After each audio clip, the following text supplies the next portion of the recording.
ডিগবৈ টাই অসম যুৱ পৰিষদে 2 বিশিষ্ট ক্ৰীড়াবিদক সম্বৰ্ধনা জনায়। তামিলনাডুৰ চেন্নাইত অনুষ্ঠিত হোৱা এছিয়া মাষ্টাৰ্ছ এথলেটিক্স চেম্পিয়নশ্বিপত শ্বৰ্টপুট সোণৰ পদক লাভ কৰা প্ৰবৃত্ত ভূঞা আৰু আজাৰবাইজানৰ বাকুত অনুষ্ঠিত হোৱা বিশ্ব পাঞ্জাৱ প্ৰতিযোগিতাত 2 বজ্ৰ পদক লাভ কৰা যোগেন পাটোৱাৰীৰ ঘৰলৈ গৈ সংগঠনটোৱে সম্বৰ্ধনা জনায়।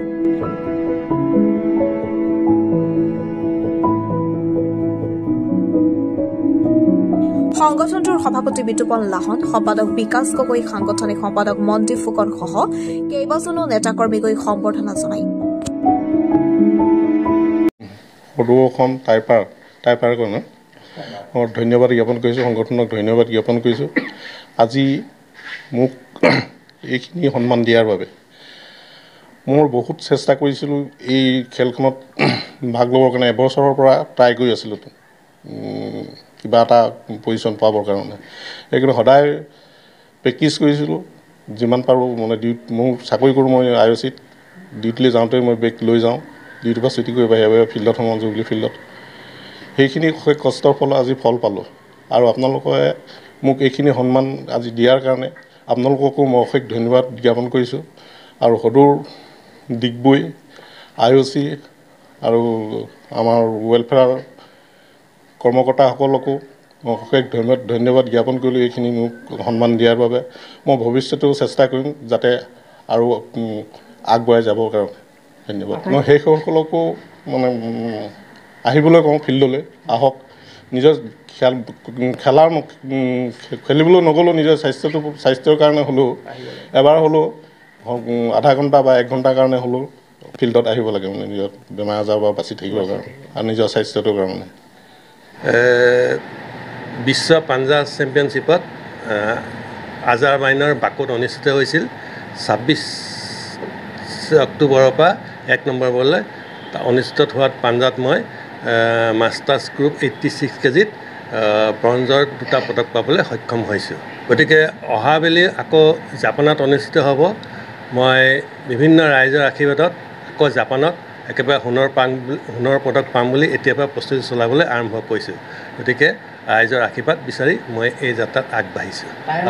আজি টাই অসম যুৱ পৰিষদে যিটো সমন্বয় জনাইছে মোৰ এই পদক পোৱাৰ কাৰণে, তাৰ কাৰণে টাই অসম যুৱ পৰিষদৰ ওচৰত মই সদায় চিৰকৃতজ্ঞ আৰু তেওঁলোকৰ সহায়যোগ থাকিব। গতিকে তেওঁলোক চিৰকৃতজ্ঞ হয়, মই তেওঁলোকৰ ওচৰত চিৰকৃতজ্ঞ হৈ থাকিম। ইয়াৰ উপৰিও কেইবাটাও অনুষ্ঠান প্ৰতিষ্ঠানে মোক সমন্বয় জনাইছে, তেওঁলোকৰ ওচৰতো মই সদায় চিৰকৃতজ্ঞ। গতিকে ইমানখিনি কৈ মই ধন্যবাদ জনাইছোঁ।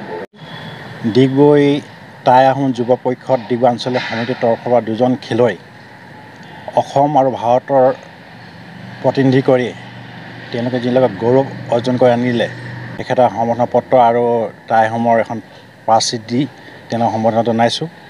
তেওঁ অসম আৰু ভাৰতৰ যি গৌৰৱ কৰি অনাৰ লগতে বিভিন্ন পৰ্যায়ত খেল খেলি সুনাম কৰি আনিছে। আৰু তেওঁলোকৰ খেলুৱৈজনে আৰু নেক্সট খেল জাপানত হ'ব বুলি আমাক তেওঁলোকে অৱগত কৰিছে। তেওঁ সেই খেলত আমাৰ সোণৰ পদক কৰি আনক। সদায় আমাৰ খেলুৱৈৰ প্ৰতি আমাৰ শ্ৰদ্ধা থাকেই। আৰু তেওঁলোকৰ যি আমাৰ নতুন প্ৰজন্ম তেওঁ খেলৰ প্ৰতি কেনেকৈ খেলিবলৈ কেনেকৈ কি মানে কৰিলে স্বাস্থ্যৰ আৰু সুস্বাস্থ্যৰ কাৰণে আমাৰ খেলৰ যে প্ৰয়োজন, সেইখিনি তেওঁলোকে আমাৰ প্ৰশিক্ষণ হিচাপে তেওঁলোকে এটা গ্ৰুপ খুলি মেলি তেওঁলোকে আমাৰ অৱগত কৰিছে। ইয়াকে কৈ মই এই টাইপা ডিগবৈ আঞ্চলিক সমিতিৰ তৰফৰ পৰা ডিগবৈ 2জন সুদক্ষ খেলুৱৈ, এজন হৈছে আমাৰ পাঞ্জাৱ খেলুৱৈ যোগেন পাটোৱাৰীদেৱ।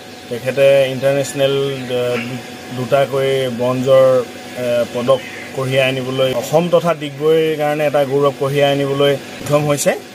সেয়েহে তেওঁলোকক আমি এখন ফুলাম গামোচা আৰু আঞ্চলিক সমিতিৰ পৰা এখন সম্বৰ্ধনা পত্ৰ প্ৰেৰণ কৰিলোঁ।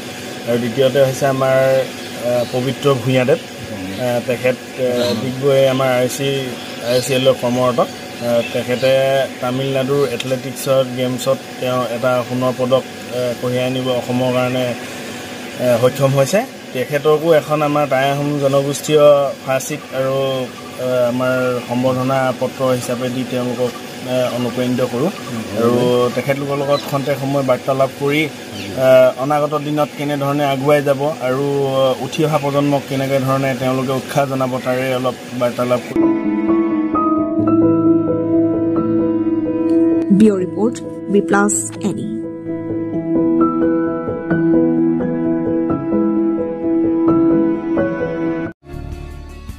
B+Any সদায় সঠিকৰ সন্ধানত।